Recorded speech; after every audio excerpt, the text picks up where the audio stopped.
Hello student, Pandey vital में आपका बहुत स्वागत है। आज मैं बताऊंगा कि फिजिक्स में 90 मार्क्स 95 मार्क्स कैसे लाएं। कुछ स्टूडेंट को फिजिक्स सरल लगती है, जबकि कुछ स्टूडेंट के लिए फिजिक्स से ज़्यादा टफ कोई सब्जेक्ट नहीं होता है। जिनको फिजिक्स सरल लगती है वो कैसे पढ़ते हैं और जिनको फिजिक्स टफ लगती है वो क्या गलती करते हैं, ये सारी बातें आपको आज बताई जाएंगी। मैं आपको कुछ ऐसे टिप्स बताऊंगा जो पर्सनली मैंने फॉलो किए थे, जो मैक्सिमम सभी टॉपर्स द्वारा फॉलो किए जाते हैं। इनमें से अगर आप आधी बातें भी फॉलो कर लेते हैं तो आपके 75 मार्क्स तो डन हैं, और अगर आप सारी बातें फॉलो कर लें तो 90 मार्क्स 95 मार्क्स भी आ सकते हैं। कुछ लोग तो 98 99 मार्क्स भी स्कोर कर चुके हैं। जिन स्टूडेंट को मैंने ये टिप्स ऑफलाइन बताई उनकी परसेंटेज में सडन ग्रोथ देखा गया है।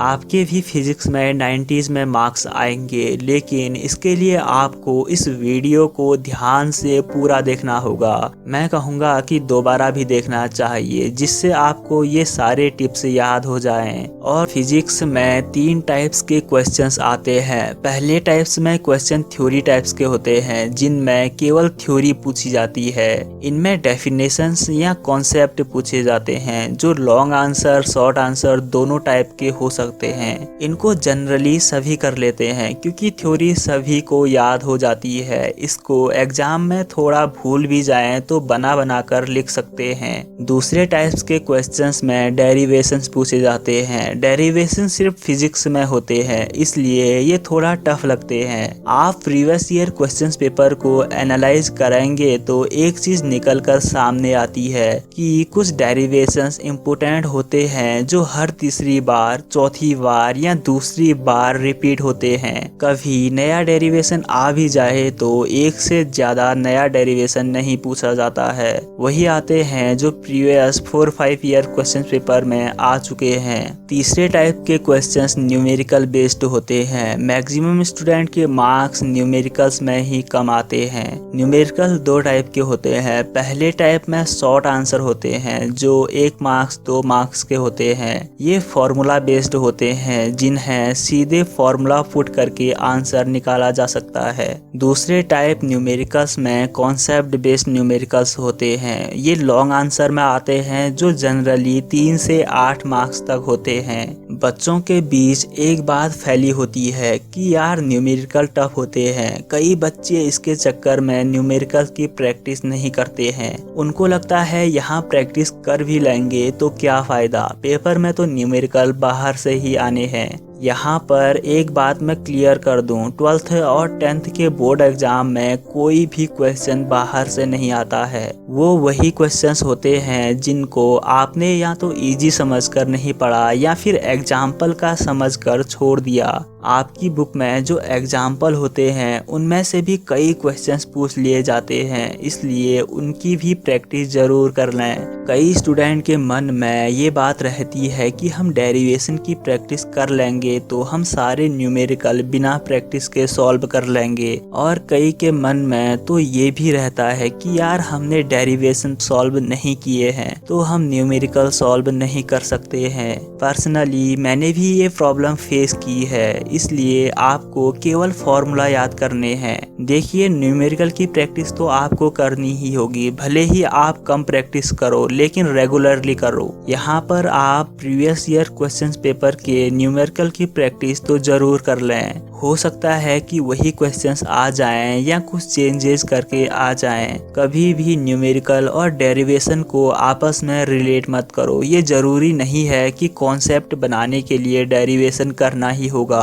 कॉन्सेप्ट हमेशा थ्योरी से और न्यूमेरिकल की प्रैक्टिस करके बनाए जाते हैं। आप जितने ज्यादा न्यूमेरिकल की प्रैक्टिस करोगे, कॉन्सेप्ट उतने क्लियर और स्ट्रॉन्ग होंगे। बिना न्यूमेरिकल की प्रैक्टिस किए आपके 90-95 मार्क्स नहीं आ सकते हैं। स्कूल में, ट्यूशन में आपको ज़्यादातर डेरिवेशन ही कराए जाते हैं। इससे आपको लगने लगता है यार डेरिवेशन इतने टफ हैं तो न्यूमेरिकल कितने टफ होंगे।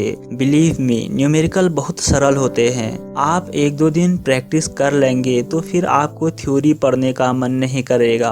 आप कहोगे न्यूमेरिकल कोई भी आ जाए मैं सॉल्व कर लूंगा। एक गलती जो अक्सर स्टूडेंट करते हैं वे 3-4 बुक्स खरीद कर उन सबको फॉलो करते हैं, उन सबको एक साथ पढ़ने लगते हैं। यार ABC भी पढ़ना है, नूतन भी पढ़ना है, NCERT से भी पढ़ना है, प्रदीप से भी पढ़ना है। इस चक्कर में हमारा कॉन्सेप्ट नहीं बन पाता है और उल्टा हमको कन्फ्यूजन होने लगता है। इसलिए आप केवल एक ही बुक से पढ़िए। सभी राइटर का समझाने का अपना अलग अलग तरीका होता है, इसलिए आपको जिसका भी तरीका सरल लगे, अच्छा लगे, उसी से पढ़िए। कभी भी अपने को कंपेयर मत करिए कि यार उसका सिलेबस हो गया है, मेरा आधा भी नहीं हुआ है। इससे कॉन्फिडेंस गिर जाता है और टफ लगने लगता है। एग्जाम से पहले मिनिमम 2 बार last 5 previous year question paper जरूर सॉल्व कर लें। कई स्टूडेंट गेस्ट पेपर को ज़्यादा महत्व देते हैं। वो सोचते हैं यार गेस्ट पेपर सॉल्व कर लिए तो previous year question paper solve करने की ज़रूरत नहीं है। एग्ज़ाम में कम नंबर आने का सबसे बड़ा रीज़न होता है टाइम कम पड़ जाना। आप जब previous year question paper solve करें तो एकदम एग्ज़ाम का माहौल बनाकर करें। एक घड़ी रख लें और 3 घंटे से पहले पूरा पेपर सॉल्व करने की कोशिश करें। फिजिक्स में रटने की कभी कोशिश मत करिए, क्योंकि फिजिक्स हमारे डेली डे लाइफ से जुड़ी है, हमारे आसपास जो घटनाएं होती हैं उससे जुड़ी है। केमिस्ट्री में रिएक्शन याद करने पड़ते हैं, लेकिन फिजिक्स में तो केवल आपको समझना होता है। याद करने लायक केवल फॉर्मूले होते हैं जिनको आप लिखकर याद कर लें। इसलिए जब भी आप फिजिक्स पढ़ने बैठें ये सोचकर बैठें कि हमको समझना है, आप उसको रिलेट करने की कोशिश कीजिए। एक सबसे जरूरी बात, एग्जाम में कोई भी क्वेश्चन मत छोड़ना, थोड़ा बहुत तो सब में लिख ही देना। यहाँ पर स्टूडेंट अक्सर क्वेश्चंस पूछते हैं कि सर फिजिक्स किस टाइम पढ़ें। रात को पढ़ने वक्त नींद आने लगती है, उस टाइम आप केवल न्यूमेरिकल करें। मॉर्निंग के टाइम थ्योरी और डेरिवेशन करें, क्योंकि उस टाइम हम चीज़ों को ज़्यादा रिलेट कर पाते हैं। दोस्तों अब टाइम कम है, इसलिए शुरू हो जाइए। चाहे आपने पूरे साल कुछ भी नहीं पढ़ा है या बहुत कुछ पढ़ा है, फिर भी आपको एग्जाम में 6-6 घंटे तो पढ़ना ही होगा। दोस्तों आपको बातें तो बहुत बतानी है, लेकिन वीडियो ऑलरेडी लंबा हो चुका है, इसलिए इसे यहीं रोकते हैं। फिर भी